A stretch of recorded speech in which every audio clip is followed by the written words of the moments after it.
Hi, I'm Phil Tank with the StarPhoenix, And I'm Arthur White-Crummey with the Regina Leader Post. and we're here again to review what's been going on with COVID-19 in the province so far this week. Obviously, the big news this week and this month is a return to school happened on Tuesday. What did you see there? Well, I think that it's interesting, first of all, things seem to go relatively smoothly. We had one school where a staff member tested positive right before the start of school, forcing one school within Prairie Valley School Division to go to an all online model. For a temporary basis. But aside from that, I haven't really heard much in the way of chaos or major outbreaks or school closures. So it's looking like it's a pretty successful first week, and we'll all hope that that keeps up. I was able to speak to a few kids on the first day of school, of course, with permission from their parents. And what I really got was a sense of how they're adjusting. And it was really kind of a mixed review. I got kids who were finding the whole idea of seeing all their schoolmates in mass really weird. Kids that were missing not being able to play tag, who were really confused about all the different lanes that they were having to follow within the hallways to get around without coming into contact with some of their peers. But really, for the most part, it seemed to me like kids were just glad to be back after sometimes being cooped up inside for months. Being back to school, I think, was a really important psychological adjustment for them. Yeah, you can imagine that this is. Of course, we're only less than 1 week in right now, but you can imagine that there was a lot of apprehension going on. Of course, we're also in a different season, right? We're heading into fall and winter, where being outside is going to be less comfortable, and people are going to be spending more time indoors. And I think we've heard from health officials that we sort of need to recalibrate, and part of going back to school is part of that. Also, the case numbers, while they've creeped up a bit, active cases, they're not. They don't seem. It seems like we're in a good place right now. One thing I have noticed is that it seems like there's a lot of Saskatchewan Health Authority alerts about possible exposure at a business, and numerous ones, like sometimes three or four in one notice. What have you seen there? Yeah, I noticed that too, and I'm not sure that we've ever gotten a clear explanation about why that's happened. Perhaps the SHA is just being more assiduous and cautious about making sure that people get those alerts whenever there's the slightest risk.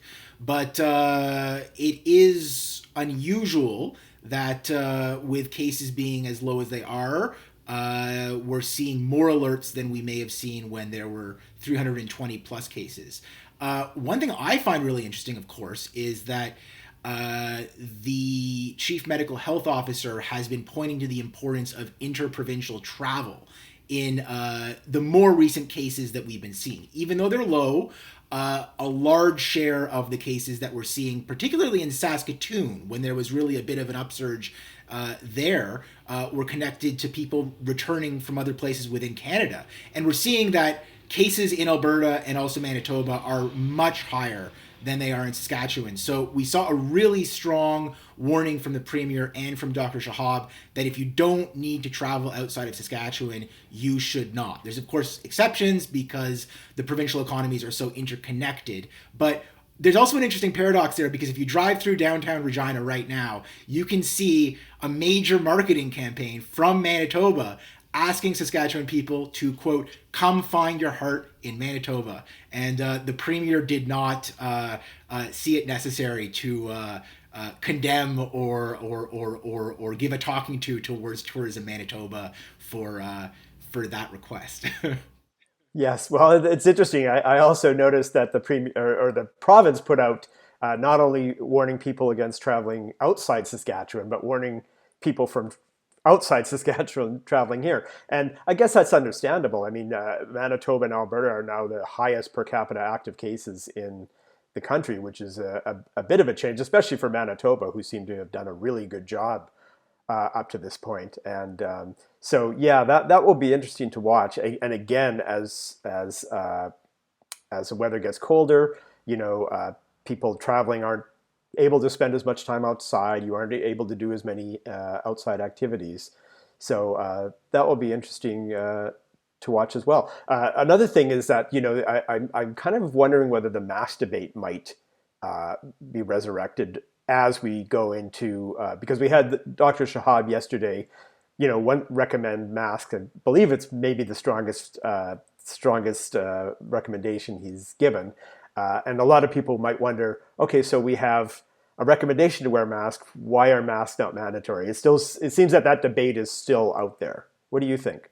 Well, I think that Dr. Shahab has been clearer than maybe he has been in the past, and he's consistently said that the mandatory mask rules would be under consideration if we saw a large upsurge in cases that could be connected to indoor environments where masking recommendations are most relevant. So if we were seeing that people weren't following those recommendations and that a large number of cases could be traced to, say, retail establishments or to indoor gatherings as a result, then under those circumstances he would consider a mandatory mask rule.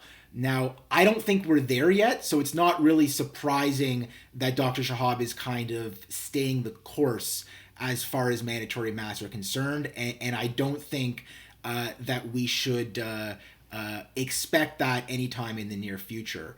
Now, of course, he's also been very clear that the key to keeping COVID-19 out of schools is keeping it low in the community. So the fact that we're continuing to do that and staying at 59 active cases is very good news for the continued success of the back to school plan. Although there's some public health officials who would say that now is the time to think about mandatory masks before our active cases go higher. But I suppose that's something people will have to consider.